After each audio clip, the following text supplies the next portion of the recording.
Hello friends. आज के इस वीडियो में हम भारतीय संविधान से संबंधित 25 महत्वपूर्ण प्रश्न देखेंगे जो आपके सभी आने वाले एग्जाम के लिए महत्वपूर्ण है। तो इसलिए वीडियो पूरे एंड तक देखते रहिए। तो चलिए आज का वीडियो शुरू करते हैं।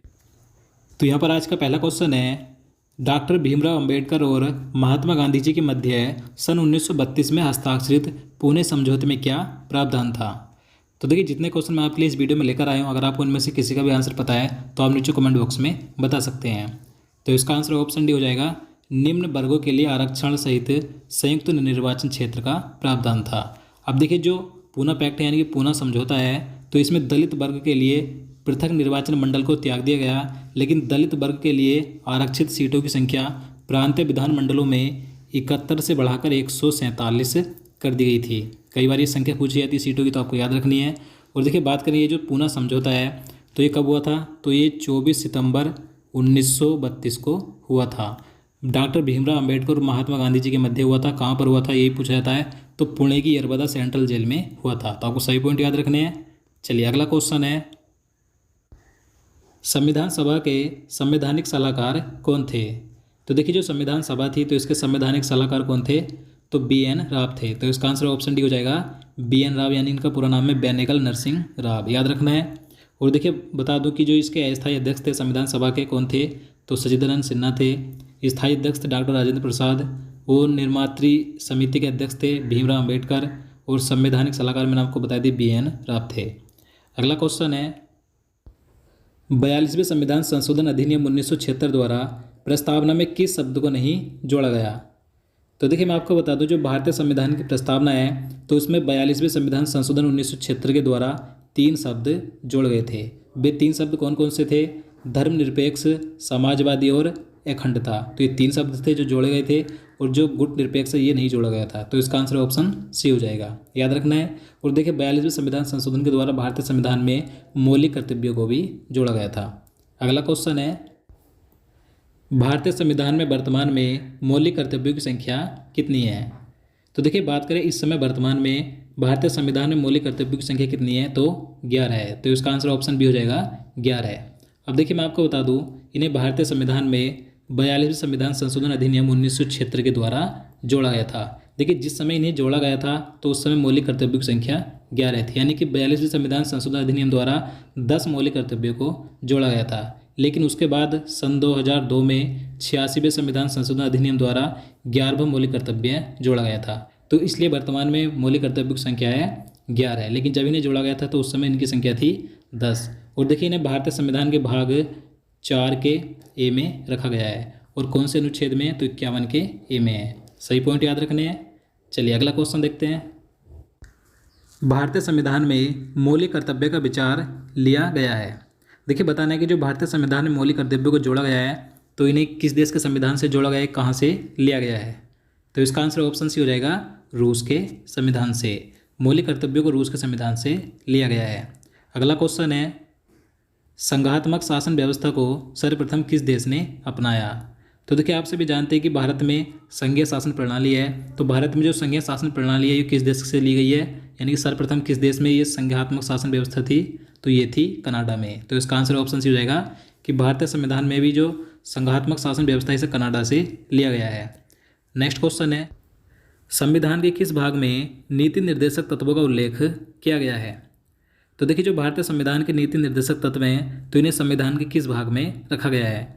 तो अगर आपको इसका आंसर पता है तो नीचे कमेंट बॉक्स में जरूर बताइएगा। तो इसका आंसर ऑप्शन बी हो जाएगा, चतुर्थ भाग में, यानी कि भारतीय संविधान के भाग 4 में नीति निर्देशक तत्वों का उल्लेख किया गया है। और ये भारतीय संविधान के अनुच्छेद 36 से 51 तक है। बात करें कि नीति निर्देशक तत्वों को किस देश के संविधान से लिया गया है, तो आयरलैंड के संविधान से लिया गया है, याद रखना है। नेक्स्ट क्वेश्चन है, निम्न में से भारत के संविधान के किस एक अनुच्छेद या अनुसूची का संबंध स्वशासी जिला परिषदों से है। तो इसका आंसर ऑप्शन सी हो जाएगा, 6ठी अनुसूची का। तो देखिए, जो भारतीय संविधान की 6ठी अनुसूची है तो इसका संबंध स्वशासी जिला परिषदों से है।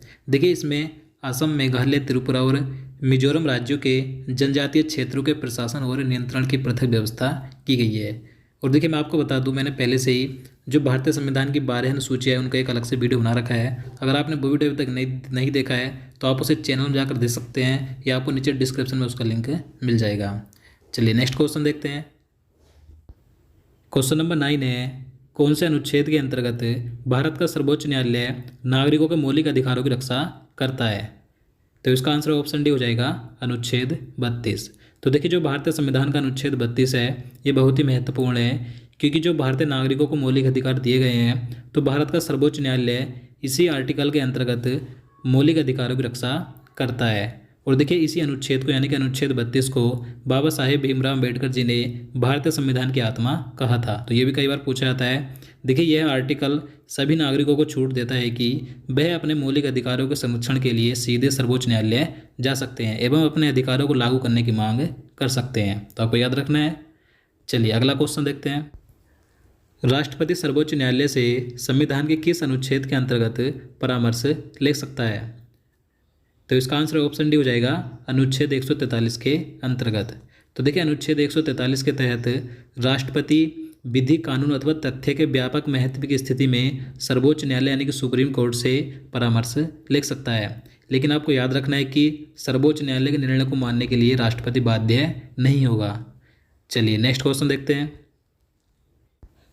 संघ लोक सेवा आयोग के कार्यों का उल्लेख किस अनुच्छेद के अंतर्गत है? तो देखिए जो संघ लोक सेवा आयोग है यानी कि यूपीएससी है, इसकी फुल फॉर्म होती है यूनियन पब्लिक सर्विस कमीशन। तो जो संघ लोक सेवा आयोग है इसके कर्तव्य कार्यों का उल्लेख अनुच्छेद 320 में है। तो इसका आंसर ऑप्शन ए हो जाएगा अनुच्छेद 320 में। देखिए ये जो संघ लोक सेवा आयोग है यह भारत के संविधान द्वारा स्थापित एक संवैधानिक निकाय है।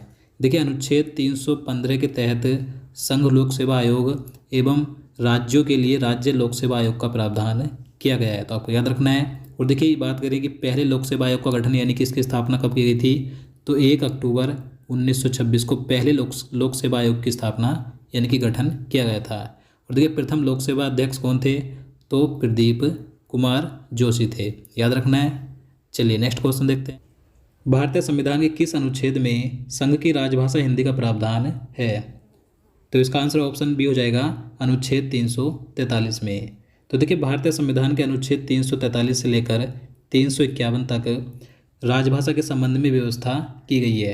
अनुच्छेद 343 के अनुसार संघ की राजभाषा हिंदी और लिपि देवनागरी होगी।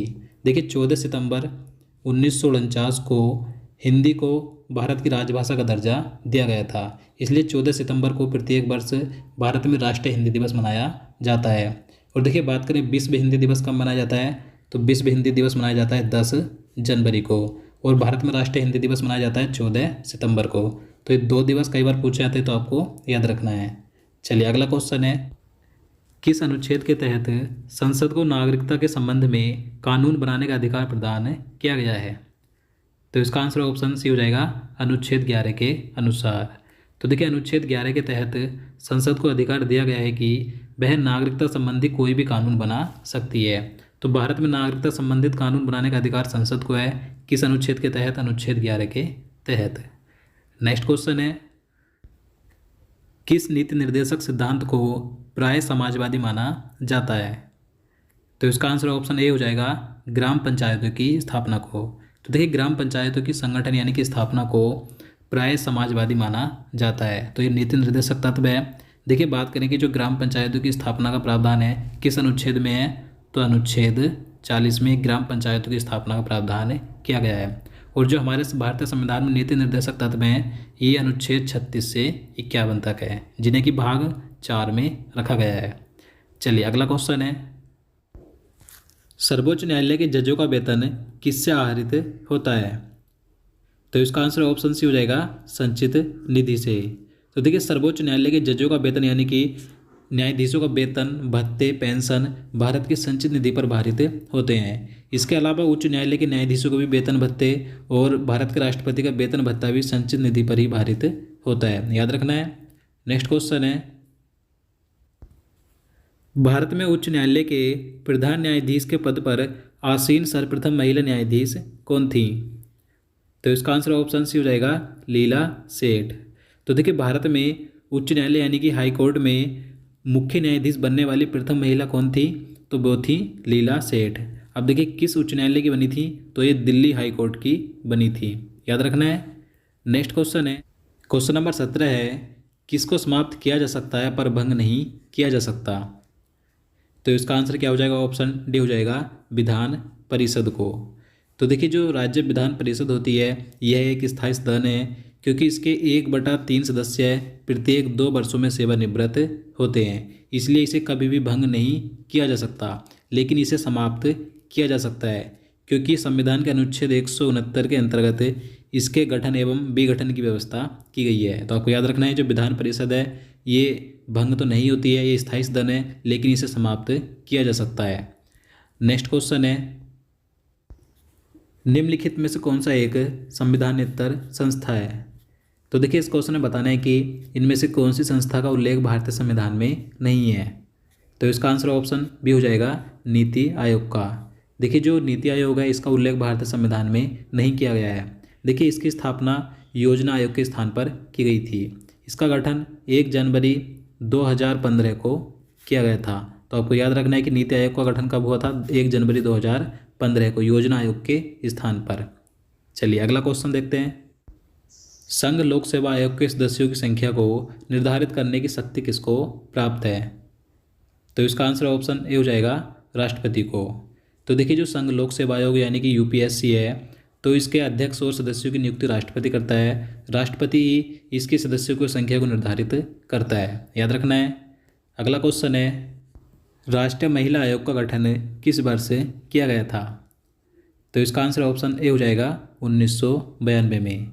देखिए भारतीय संसद द्वारा 1990 में पारित अधिनियम के तहत 10 जनवरी 1992 को राष्ट्रीय महिला आयोग का गठन किया गया था।